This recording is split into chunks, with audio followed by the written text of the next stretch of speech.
there was a woman who amassed more wealth than anyone else of her time. She was no queen, nor the heiress to any throne. She was a woman of flesh and bone who walked the streets of New York dressed in threadbare clothes and with pockets full of secrets. Her name was Hetty Green, and the world never knew exactly whether to fear or admire her. The newspapers dubbed her the Witch of Wall Street. Bankers hated her in public and needed her in private. Her neighbors saw her as a hopeless eccentric. But the numbers told a different story. A story of cold intelligence, of brutal patience, and of a power that no one in those days expected to find in the hands of a woman. It was the year 1834 when Henrietta Howland Robinson was born in New Bedford, Massachusetts. At the time, the city was the whaling industry capital of the world.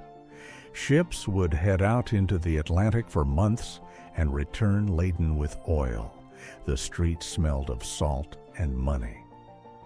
Her family, the Robinsons and the Howlands, had built one of New England's most solid fortunes upon a principle that no one questioned: never spend what can be saved. Hetty learned to read financial newspapers before she learned how to sew. At 6 years old, she would read market quotes aloud to her nearly blind grandfather. It wasn't a game, it was a lesson, and Hetty never forgot a single one she received in that house. In 1865, when her father died, Hetty expected to inherit his fortune directly and without conditions. Instead, she received a generous annual income, but was excluded from actual control of the capital, which passed into the hands of a trust. Hetty did not accept this. She hired lawyers, presented arguments, and took the case to court.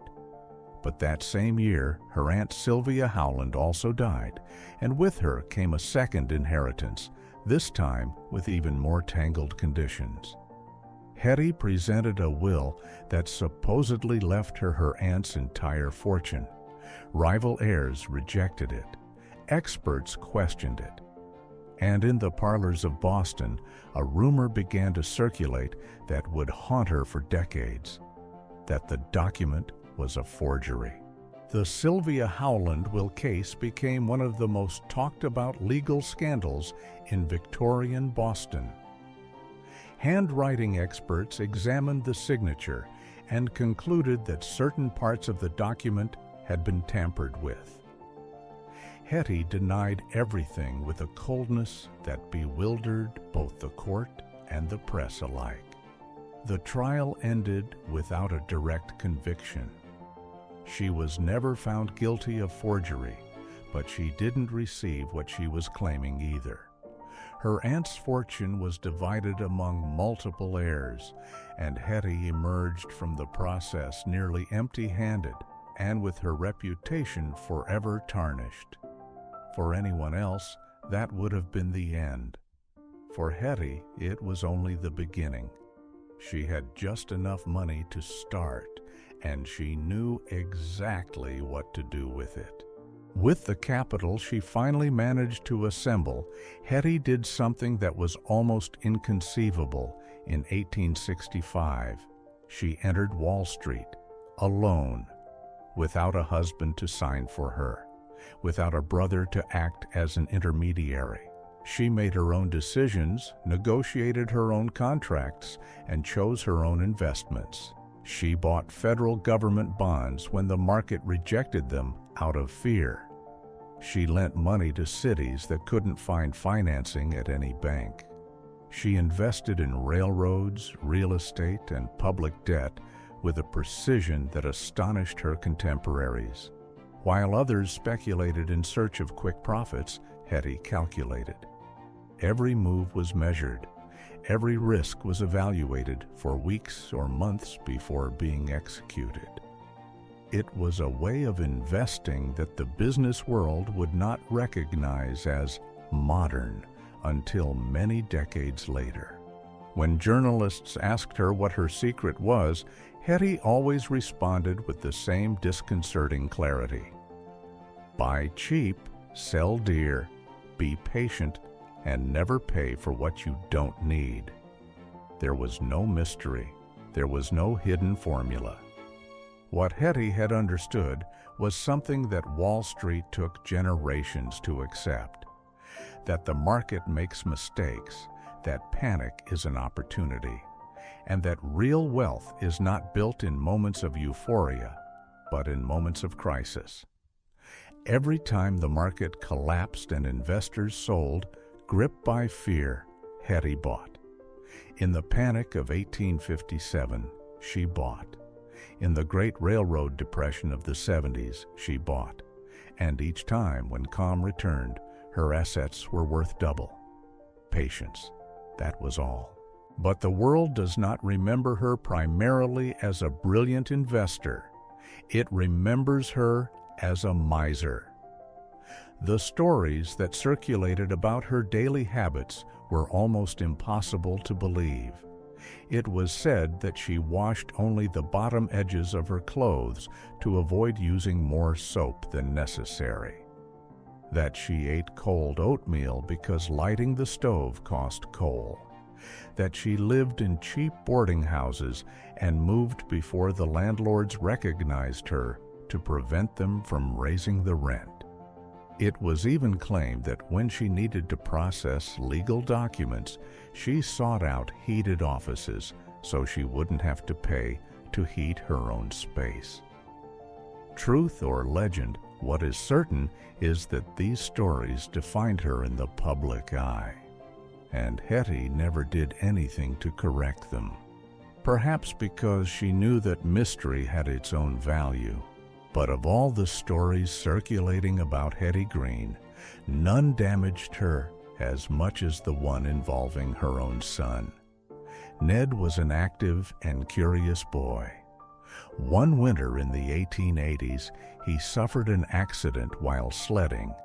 He struck his knee with force, and the wound did not heal properly. Hetty tried to treat him herself for weeks. Then she scoured charity clinics, trying to get him treated for free.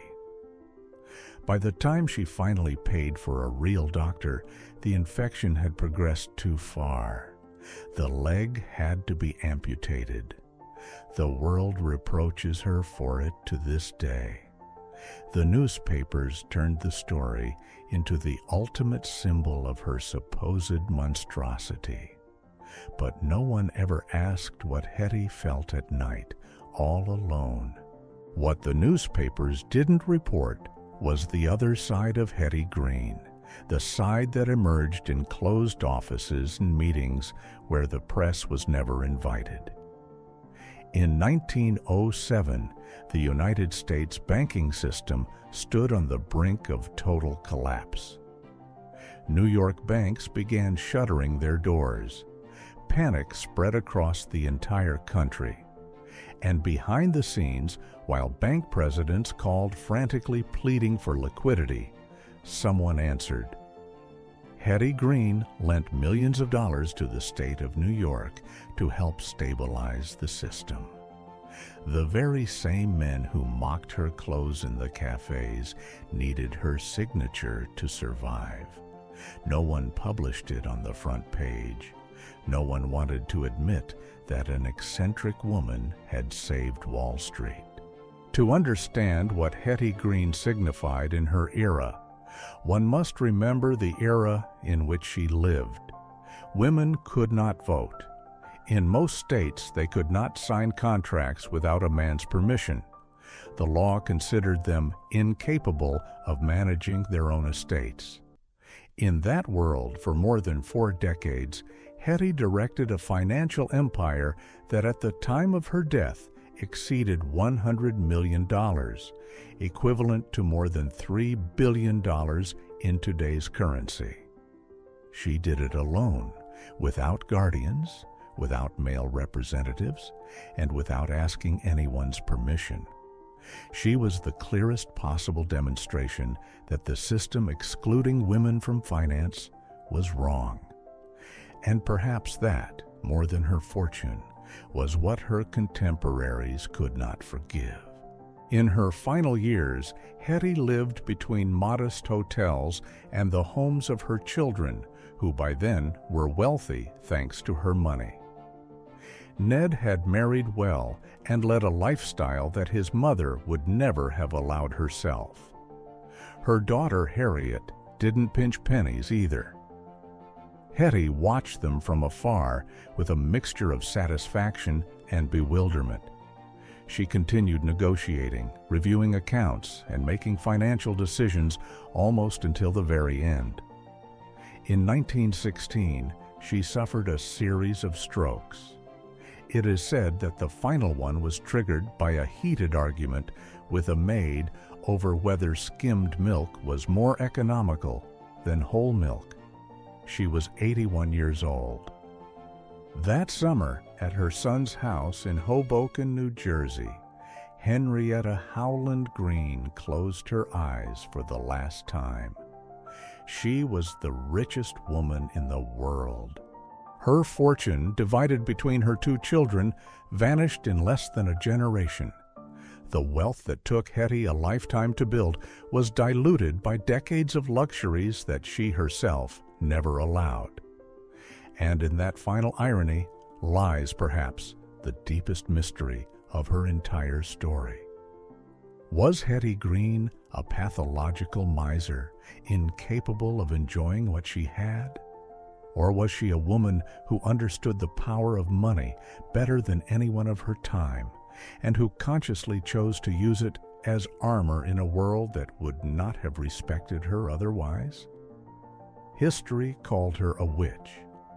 Finance textbooks ignored her for decades, but the strategies she practiced alone, by hand, in cheap accounting ledgers, are today the very principles taught by the best business schools in the world.